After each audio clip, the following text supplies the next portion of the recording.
हम्म। कभी आपको लगता है कि ससुराल में आपकी मेहनत, आपका प्यार, आपकी बातें सब अनदेखा कर दी जाती है? मैं जानती हूँ वो एहसास, क्योंकि कई औरतें मुझसे ये बात कहती हैं। हम सब करते हैं लेकिन हमें कद्र नहीं मिलती। आज मैं आपके साथ 8 ऐसी आदतें शेयर करूँगी जो बदलते ही आपके अंदर और लोगों की नज़र में सम्मान बढ़ जाएगा। और सबसे खास पॉइंट के साथ है परमेश्वर का वचन भी, ताकि आपका दिल भी मजबूत हो। खुद की कद्र करना सीखें। अगर आप खुद को इज्जत नहीं देंगी तो कोई और भी आपको इज्जत नहीं देगा।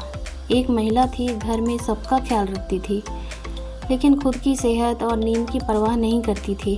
धीरे धीरे सबको लगा कि ये तो हमेशा तैयार है, चाहे जितना कहो। जब उसने अपने लिए थोड़ी सीमाएं बनाई, समय पर सोना, समय पर खाना शुरू किया, तो लोग खुद सोचने लगे इसकी भी ज़रूरतें हैं, क्योंकि तुम मेरे लिए अनमोल हो और मैं तुमसे प्रेम करता हूँ।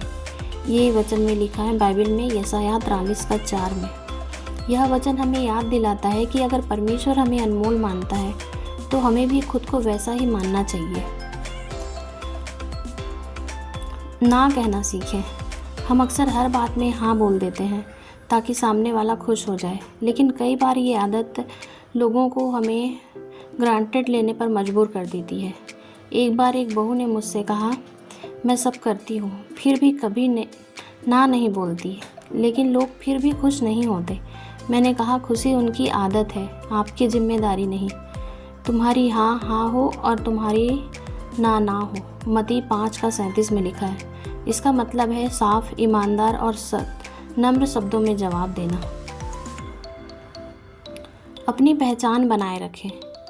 शादी के बाद हम खुद को सिर्फ बहू, पत्नी या माँ की पहचान में बांध लेते हैं, लेकिन परमेश्वर कहता है तुम मेरी संतान हो।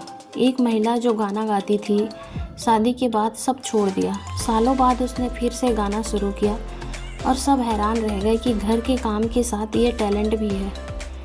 मैंने तुझे तेरे नाम से पुकारा है, तू मेरा है। यशायाह 43:1। ये वचन हमें याद दिलाता है कि हमारी असली पहचान परमेश्वर के साथ है, सिर्फ रिश्तों में नहीं।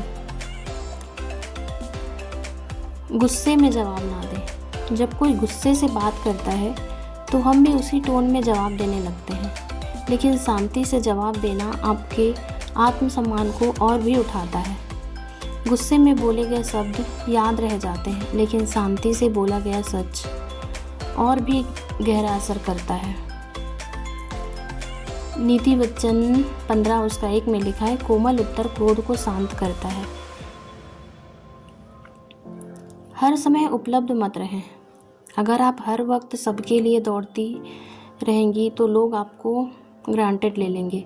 कभी कभी अभी मैं काम में हूँ कहना भी ज़रूरी है। हर बात का एक समय है। सबोपदेशक में 3:1। लोग बहुत कुछ बोलेंगे, बातें सुने, लेकिन फैसला सोच समझ कर ले। लोग तो कुछ भी बोलते हैं ना, तारीफ भी, आलोचना भी, लेकिन जो सच में सही है उसे ही अपनाएं। सब बातों को परखो, जो अच्छी है उसे थामे रहो। पहला थिस्सलुनीकियों 5:21 में लिखा है। दूसरों की बुराई से दूर रहें। गॉसिप में हिस्सा लेने से भरोसा टूटता है। अगर आपको सम्मान चाहिए तो दूसरों का सम्मान करें। दूसरों के साथ वैसा ही करो जैसा तुम चाहते हो कि वे तुम्हारे साथ करें। आत्मविश्वास के साथ चलें और बोलें। आपका बॉडी लैंग्वेज ही पहला संदेश देता है। सीधी खड़ी होकर, मुस्कुराकर और आँखों से देखकर बात करना सम्मान को खुद खींचता है। यहोवा तेरा बल और तेरी ढाल है। भजन संहिता 28:7 में लिखा है। याद रखिए, सम्मान मांगने से नहीं मिलता, उसे जीने के तरीके से कमाया जाता है। परमेश्वर ने आपको पहले ही अपनी संतान बनाकर सम्मानित किया है। तो उठिए, अपनी आदतें बदलिए और अपने जीवन में परमेश्वर की रोशनी को पहचानिए, चमकने दीजिए।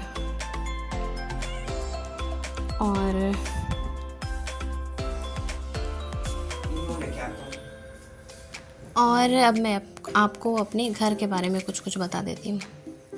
यहाँ पे ना हम लोग नाश्ता वास्ता कर लिए थे, उसके बाद का बर्तन था तो वो सब मैं मांज दे रही हूँ। उसके बाद मांज के रख दी, उसके बाद सिंक को साफ़ कर रही हूँ, फिर उसके बाद मैं बनाऊँगी खाना।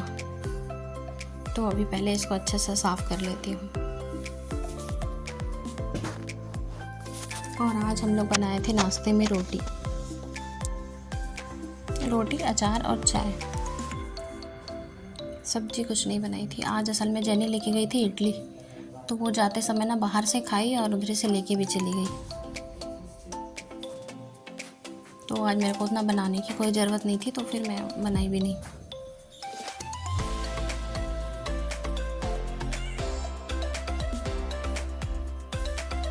आजकल का बारिश का मौसम है ना, तो बहुत सूखा सूखा रखना पड़ता है थोड़ा किचन को, नहीं तो अजीब से कीड़े आ जाते हैं।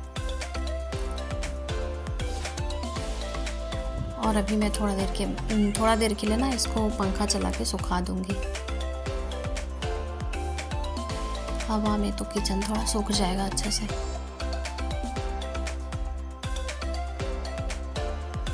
तो ये देखिए, अब ये पौधा अच्छा लग रहा है ना, इसका गमला बदल दे तो मेरा किचन तो हो गया है साफ़ सुथरा। और आज मैं बनाने वाली हूँ सब्जी में आलू बड़ी की सब्ज़ी। और इस बड़ी को ना सबसे पहले फ्राई करना बहुत ज़रूरी है। इसको थोड़ा देर ऐसे अच्छा से जब ये फ्राई हो जाता है ना, उसके बाद बनाओगे तो सही में बहुत अच्छा लगता है। ये ऐसे करके ना मैं भी अभी बना रही हूँ, क्योंकि पहले मैं ऐसे नहीं बनाती थी, सीधा मसाला बनाती थी और उसमें डाल देती थी।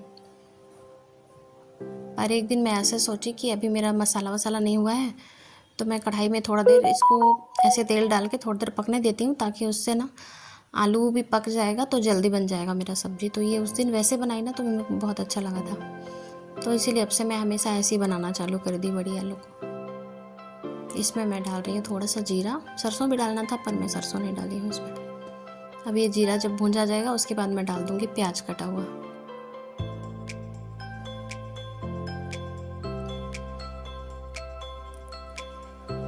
और मैं ना प्याज भूनते समय प्याज में नमक डाल देती हूँ, तो इससे क्या है प्याज जल्दी भुंजा जाता है। और ये देखो अच्छे से भुंजा गया ना, तो ये अच्छे से भुंजा जाता है। और इस मसाला में मैं पीसी थी लहसुन अदरक और एक दालचीनी का टुकड़ा और 4-5 ठो लौंग। एक और मसाला आता है फूल टाइप का, तो वो वाला मसाला डाली थी। और इसमें मैं एक साथ पीस दी थी टमाटर भी मिला के, 2 टमाटर। तो फिर ये सब मसाला मिला के उसमें पीस ली थी। और पीस के अब मैं इसको अच्छे से भूंज ले रही हूँ। ये जब भुंजा जाएगा तो फिर मैं इसमें थोड़ा सा पानी डाल के और भूंजूंगी। उसके बाद फिर मैं इसमें डाल दूँगी सब्जी।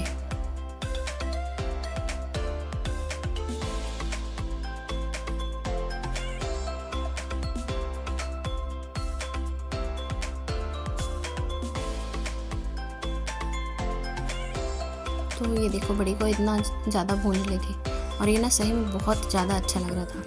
नहीं तो ये इस बड़ी से ना एक अजीब सा खुशबू आता है ना, कैसा टाइप का। तो ऐसे भूंज लोगे ना तो वो खुशबू बिल्कुल भी नहीं आता, फिर एकदम मस्त लगता है।